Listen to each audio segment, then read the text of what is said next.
It's now my great honor to introduce the leaders of our Oregon legislature. Last November, for the first time in history, voters elected 30 Republicans and 30 Democrats, evenly dividing the House of Representatives. That is an unprecedented affair, and let me tell you that they pulled that off with aplomb.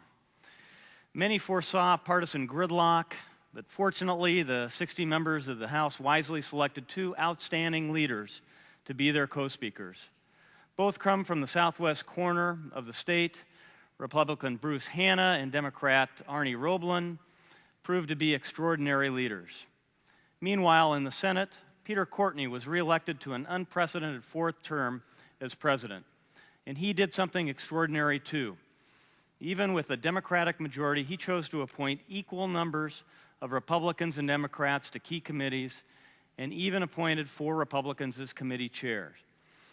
Far from gridlock, because of these leaders, this last session was amongst the most productive in years. Even in the face of declining revenue, the legislature balanced the budget with new investments in early childhood and innovation and transportation. They adopted substantial reforms in health care and education. They even agreed on redistricting. In a nation marked by bitter partisanship, Oregon stands out as a beacon of bipartisan problem solving. We've asked Malia Wasson, chair of the Oregon Business Council, to moderate a discussion with these outstanding leaders. Let's hear how they made things happen and what their plans are for the years ahead.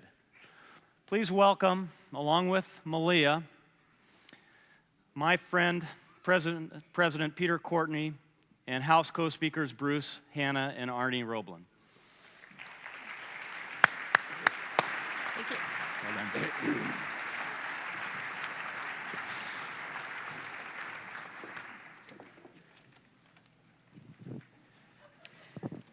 We want to see you get in that chair, Peter. You notice I'm not sitting in one. What the heck? Got me So some before height we you. get started, It I doesn't just, height you. see? You okay now? Okay, before we get started, I just want to point out, this is the only panel that Pat Wrighton is not moderating.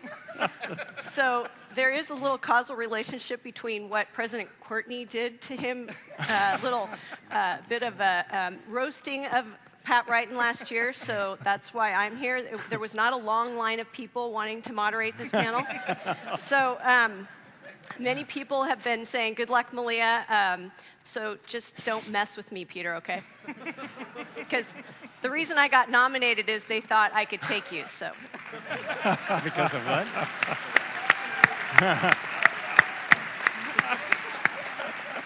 All right, so let's get started with the first question.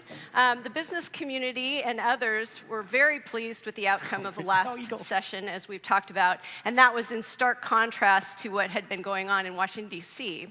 So tell us, first question is, what do you think the secret to that success was? And then the other part of the question is, how can we help you continue that type of collaborative problem-solving process? And we're going to start with President Courtney. No, I'll start with the speakers. Okay, fine. Co-speaker Roblan. I'll start on that. I think the first part of why it worked was the election. We end up at election night realizing there's a possibility that it would be tied at 30-30. And I think reality started to set in, and people started to figure out, well, what does that mean, and how are we going to move forward? And one of the first things that both caucuses did was select a group of people to negotiate what it meant to share power in the House. And I believe that the structure that we put in place, the rules that we kind of cooperatively negotiated up until the evening before the session started, we tried to anticipate all the different times we were going to have issues that could be resolved by a process. And we worked at that because we had checked around many, many other states who have gone through this process before, including our Senate who had done it before. That set us with a plan of action, and as it went on, Bruce and I got through those negotiations, got to know each other, got to trust that what we said was what we would do, And it was that relationship that moved through the session that worked. We also found a willing person to help us in Senate President Courtney, who really did design, without talking to us, I think. I don't think he talked to us, but he designed a process in the Senate that would make it more possible for things to continue to work. And we had a governor who had been through the process before and came in deciding that he was going to be actively involved and make sure that he was accessible both to the Republican and Democratic caucuses. All of those things actually conspired to give us the belief we can. And the other thing that I think really solidified the fact that we were going to do what I believe was what Oregon wanted to do, which was get along and figure out how to work together, was that on that first day, unanimously, both Bruce and I were elected by all 60 members of the House, which in fact said, let's go try to make this work together. Okay. Well, and I think Arnie brings up a number of good points. The other folks I'd probably compliment is just those, the co-chair pairs, if you will. You all know we came up with a model of co-chairs, and in our bicameral committees, co-chairs. And a lot of people made fun of that at the beginning, and there were a lot of naysayers. But the fact is, members of the Oregon legislature really took it to heart and said, we heard what the people of Oregon said in terms of the election outcome, and now we want to see some results from that. I think the other piece that we worked very, very hard on was, Arnie mentioned the trust building among us as leaders with the governor and his staff, but also that we ask those co-chair pairs and the members of those committees to say, stand in the box and erase your line. Erase any line you think you had about where you are willing to go or where you would go, and instead just focus on the information you'll be provided and see if you can get somewhere.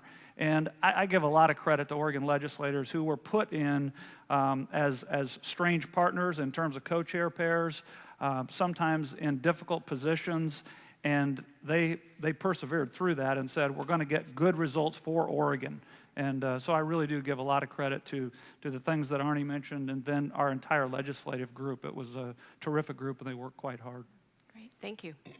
Well, I think that if you talk to any great coach or any great military leader, they'll tell you that you have to have the horses to prevail, but they'll also tell you that you have to get very lucky. The Oregon legislature has 60 members of the House. It has 30 members of the Senate. And when you look at that group of men and women from throughout the state, it's loaded with talent, it's loaded with thinkers, it's loaded with great personalities and character. But it's very much driven by individuals and personalities. And, of course, that's not unlike any team or any organization or any business or a family. And you have to get lucky. And I remember thinking before the House, I didn't know when the House was going to get organized. Right after we got elected, I don't know where the thought occurred to me, because I'm not a very bright person. It takes me a long while to come to conclusion. But it occurred to me that in 2003, when the Senate was tied, and I, without any notice, was made in the second day of the Senate president with only an hour's notice, that at the time, and I want to be very respectful here and very careful, but the House, I'm not sure, ever really adjusted to the Senate being 15-50. It never adjusted to that. And then I said, so here you are, Peter, the House is now 30-30. And I remember telling the Senate Democrats we met, we were organizing, and then many others, the other senators, we have to adjust to their being tied. If we don't make that adjustment, then this thing will be a dismal failure. We cannot always think just like we're 16-14. And I had learned that the hard way from being a presiding officer when the Senate was tied, and I'm not sure that the House, I want to be careful because we did get along to some extent, although that session went longer than any session in Oregon's history. You have to understand the magnitude. You may be numerically in the majority in one chamber, but if that other chamber is, your bicameral legislature is tied, you better pay more attention to that other chamber when you're organizing your chamber. And that just came because I'm very old. I've been around too long, and I had been on Omaha Beach first wave type of thing. In other words, I'd been there. The next thing is, it's interesting when you talk about these two guys, and I don't know them all that well, but it's fascinating. Arnie Roblan was the longtime principal of Marshfield High School. It's one of the great high schools in the state, athletically and academically. But think about that. He's the principal of a high school. Think about the magnitude of that responsibility. I think it's impossible to be in the world of education, especially K through 12. That's my humble opinion. And I remember one day telling him something. I was down there, and my wife and I were down there. I'd never been to Marshfield. I was fascinated because I wanted to go meet Prefontaine's parents, just walk into their home, which I did, some other things. I'm fascinated by that world. And my wife and I, as we parked the car outside of Marshfield, we found ammunition, live ammunition in the parking lot. Now, I don't have guns. You don't want me to have a gun. And now, listen, NRA, I'm not into gun control. Jenny Burdick's out there. Don't go crazy on me. I'm not doing anything here. I have no hidden agenda. Don't go nuts. Anyways, live ammunition. So I didn't know what to do with it. I mean, there it is. It's outside a pickup truck. And later that night, I was at an event with the principal, and I said, listen, I got to tell you something. Come over here. There's something very serious here. I got to talk to you. Oh, my word. Arnie, I got to talk to you. Listen, there's bullets on your parking lot. And he says, oh, yeah? So, or something like that. He wasn't even affected by it. Now, before you go crazy and run out of here and say that all Marshfield High School is armed, the fact is that he was very cool.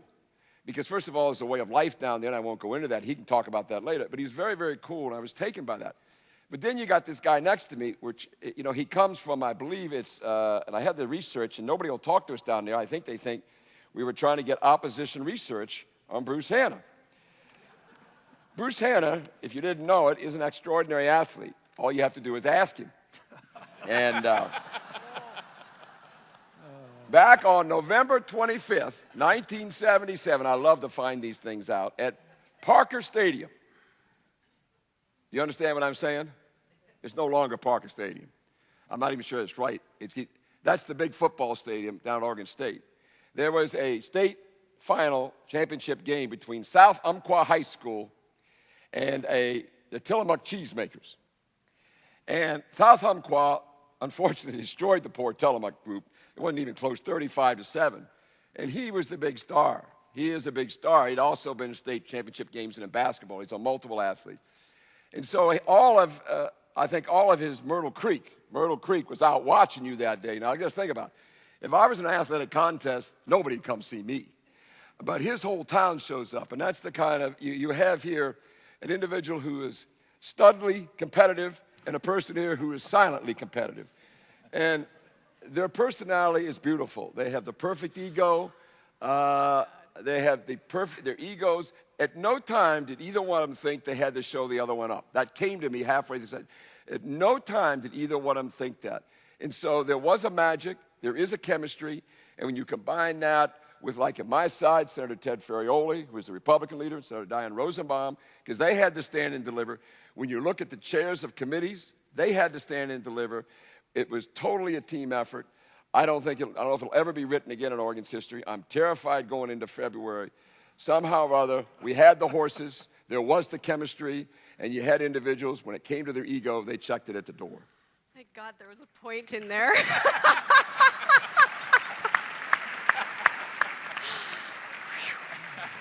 Okay, I was a little worried about my moderating skills here. So our next question is, what can Oregonians expect to see occur in the 2012 session? Is it going to be primarily focused on the budget, or will there be significant policy work done? What is your sense of the next session? Well, let me start on this one. First of all, it's historical. It's our first annual session beyond practice or illegal session or whatever else you want to call it that we did before. We're there for a reason. Second of all, I think it's important to understand that because of the length of the session, we have 35 days. Our goal is to finish in the 29 days of February. We've really tried to use some management skill and style to say, let's limit the amount of legislation possible. To that end, each member has 2 bills, and committees have 5, and even the governor thought he had 4, he had 5, but we got that squared away with him the other day. We've tried to manage the process and say, here's what we can do. We'd love to walk in the door and say, look, we're going to focus only on the economy and job creation. The fact is, from the day we left the close of session, our revenue forecast is off $307 million, right in that number. The likelihood of additional reduction throughout the biennium is pretty high. In fact, when you listen to the economists give us the numbers. It was amazing to me that as we sat in the room and we're getting the sobering news that the revenue forecast is as far off as it is, the guy's still smiling. and I said, how can you be happy about this? He said, I'm not happy about the number, actually, except that I'm within 1% of my projection, so I'm good. I'm a statistician. I said, well, you're not going to be the one delivering the news about what we have to get done. So I think you're going to find that we will have to focus on readjustment because of the place we're in. And beyond that, I'm very hopeful that then legislation which can move, some will revolve around the issues the governor spoke of in healthcare and transformation. Some will revolve around the education piece. But we've got to get refocused on jobs and the economy to get Oregon back on track. Okay, thank you. And I concur with all of what Bruce just said. I think the main issues are going to be dealing with our budget and some of the transformation issues and the exchange and finding out exactly what those are and moving forward. We also, I think, have to acknowledge that there are 90 members, and they do each have 2 bills, and they bring a lot of passion with themselves to those bills. And so at the same time we're doing that, we'll be doing the same thing we did before, which is talking to our committee chairs, looking at those bills. We have a group of, one of the things that I think we learned in the previous special sessions was that putting us all together in short times in what we call little mini sessions has really been a productive way of getting us all together. So in January, we'll have a meeting to do that. We'll be talking about some of those bills. So you'll get to see then what the kinds of other issues are going to come forward. But I think the real issues that we will be dealing with and which will control how the session works have to do with budget and some of those big issues that the governor talked about, and jobs. Well, I'm very worried, which is nothing unusual. I came out of the womb worrying. When we asked you and you voted to put us into annual session, I don't know if you all did or not. I think there's what, 50, I don't know how many people are out there, but it did pass 68%. Having going to go to an annual session, we consciously said we want to make it a budget session and a policy session. Now, not all states have done it. They've said maybe just a budget session. Now, the last two one of these we did. We did one in February 08 and February 10, but they were experimental tests. Now there aren't tests. This is real. It's in the Constitution. You have said you want us to meet, and we must do it. The problem is, and I'm worried about this, we're looking at 250 to 300 bills that are coming in, is I don't know how ready we are. The one thing we haven't learned yet, we're doing pretty good, how to use our interim for purposes of an annual session. That is, we sine died on the 30th of June, and we've had legislative days in September, we had legislative days in November, we're going to have legislative days in January where the legislature comes together and meets in its committees. And we're still trying to figure out how to do that when no other legislature's ever done it, this time to get ready for February. So it's totally new. How many of those 250, 300 bills are going to pass? I don't know. There's nothing huge coming. Now, the governor's got some big proposals, but there's nothing gigantic because I've stopped a lot of it because I'm not going to get, I don't want that session to get out of control. And so it's going to be hard to tell what we do outside of dealing with the budget, but we do have a tremendous amount of work to do because of the 250 to 300 bills. And this legislature is one of the better ones, I think, in the nation. I think we've shown that, but we're just not used to meeting every year the way we're going to have to meet now. So it's an experiment for us. It's an experiment for you. We'll find out how good we do as freshmen. Okay. This is the last question. So we've talked about all the good progress that's been made, but there are still some very difficult issues that have not had the progress or the traction. And I'm thinking my favorite topic, generally our tax structure, but specifically kicker reform and the stability fund.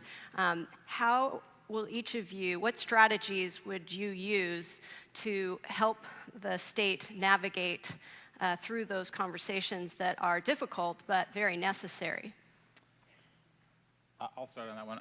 My feeling is that we continue to really need to take advantage of the opportunity. The governor's done a really good job at bringing diverse groups of people together to have real conversations. And I think that this session is going to be what it is, and I don't think there's any time to have those real big conversations, but we need to start having those conversations. And then we need to start getting people in a room together to start really having a conversation, how do we move forward? And I have been impressed with the opportunities that I've had to see that happen in community things, where we bring people together and we have a conversation about how we're going to move forward with wave energy and other kinds of things on the coast.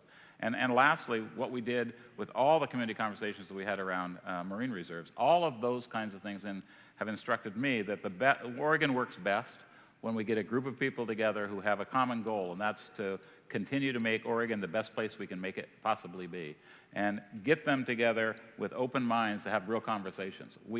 We come up with simple solutions sometimes to very complex problems, and they never work. So the best way to do it is to understand it's a complex issue and bring a lot of people and have a real complex conversation. I believe if we do that, we can benefit all of Oregon and move forward.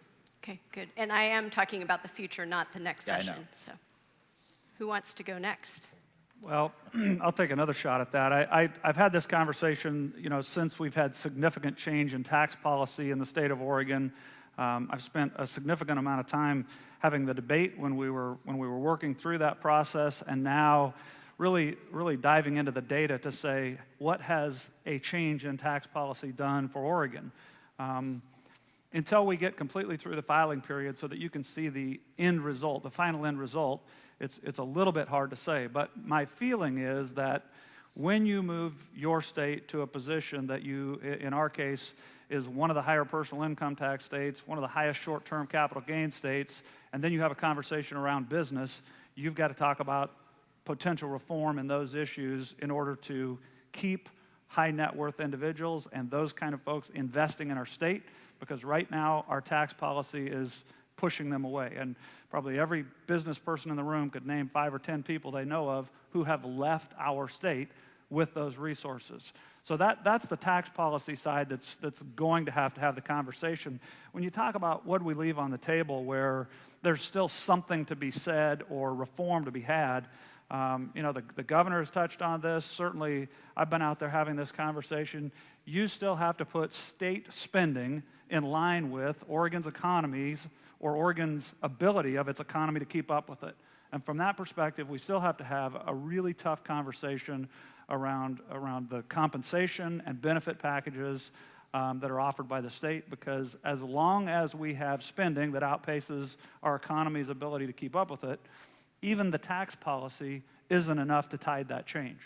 In other words, you could keep raising it as fast as you want, nearly, but not keep up with that spending pace. So we have some difficult issues to deal with. We've had people in the room having the conversation, and I think when you talk about kicker reform, you have those in the room who are very willing to talk about kicker reform, but it has to include spending reform at the same time, because many would argue that the kicker currently is the only anchor to spending. So you're going to have a very balanced conversation around it. I think there's a lot of people willing to sit down and have the hard conversation and decide what does the future look like and what is the best policy. And specifically, that policy has to include how do you open up Oregon's job growth. So you all did a lot of heavy lifting in the last session, very tough issues. Why is it that matters related to tax policy, tax reform, just don't get any traction?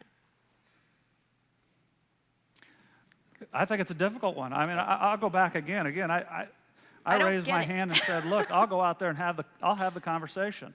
I think what Oregonians have to do on tax policy, and I think this is critical. Again, when this filing period is over, let's go back and talk about what happened as a result of our current tax policy.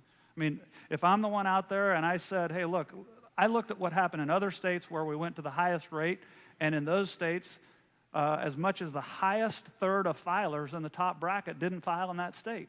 If that happens here, if that's the result, we got to measure it, we got to say it honestly, and then say, was it our goal to drive those folks away? And if it wasn't, we ought to adjust it.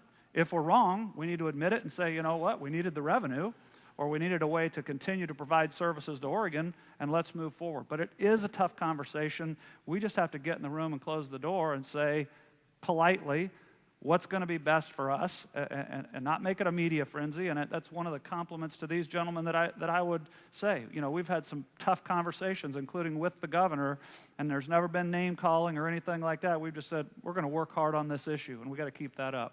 I think one of the things that the governor is proposing and we're all working on is this 10-year budgeting process. I think until people really understand what the issues are, it's difficult in a 2-year cycle when you're elected for 2 years. We're structurally set up to just solve the problem for today. We're not structurally set up to solve the problem for tomorrow. And until we start looking towards tomorrow, it doesn't seem like it's the immediate thing that needs to be taken care of. We can take care of it next session. There's always 2 years later that you can do something. And I think that part of the structural way we do things makes it very difficult to have the conversation you need to have regarding those kinds of issues until you actually can see a long-term picture of where you have to go and what you have to do. And then people get more creative with coming up with the solutions about how to do that, because that's when you have a real conversation. In a 2-year cycle, you're never going to get the impetus with those people, because like we've talked about, a third of our group turns over every time. I mean, people talked about term limits. We don't need term limits in the state. If you look at what has happened over the time, we've both been in the legislature. We talked about it. There's a group of people who have never been who became into the majority, because when we did, who had never been in the minority. There's another group that have never been in the majority in their party when they were in the majority for a long period of time in the House. So because of that rapid change, people come in with a view about what they're going to do, and there's a whole lot of education that needs to take place about just that budget, not about where we're at for the whole year. So I think that's a part of the structure. Is that thing how much time I got? Is that what's going on down there? You get the last word, I President got 1 Courtney. minute. They both spoke for 10 minutes. I got 1 minute. No, you can take as much time as you Well, want. all right. All I'm going to say is I just don't think the key people want it that badly. I don't think necessarily this organization or the unions want it that badly. At 68 years of age, I've been around enough, and I've watched this great state. You got to want it. You got to taste it. And when you tell me, I mean, Senator Burdick killed herself. Senator Frank Morris killed themselves. They want it. Oregonian wants it. Great speeches, self-righteous. It's the right thing to do. I agree with it all. But we just don't want it that bad. We just don't want it that bad. Because if you want it that bad, then you're going to talk kicker, you're going to talk capital gains. I'm not going to go crazy in the overall tax structure, because I battled that out in 1983 and I lost my life over it, where I tried to remodel the entire tax code. I learned some valuable lessons.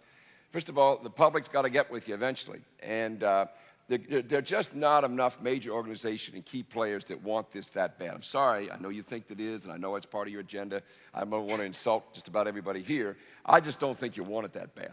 I don't think the unions want it that bad. I don't think we want it that bad. We say we do. The kicker needs to be reformed. The money should go here, here, here. I just don't think we want it that bad. And if you do, Oregon can do anything and everything. She's already shown that. Remarkable votes on a few ballot measures. She's done things that no other state will do on a ballot measure. Annual sessions, rejecting term limits. Need I go on? She's passed statewide tax issues. Unbelievable, some of which you hate. But you got to want it. You got to want it, and I just don't think in the end enough of us want it, enough of us care that much. We do, but we got to have other cares. And with that, I got zeros. No, you still have 3 seconds left. It's going up now. You got as long as you want. All right. So we accept that challenge, President Courtney. And I want to thank you, gentlemen, for joining us today. And it's a pleasure to see you up here. But I also know how well you work together. And I know there are times when you have to have difficult conversations. But I think we're all going to leave this conversation feeling very confident that the legislature is in great hands. So thank you very much. Thank you. Thank you. Appreciate it. I know it's hard. Hope I didn't mess you up. Thank you.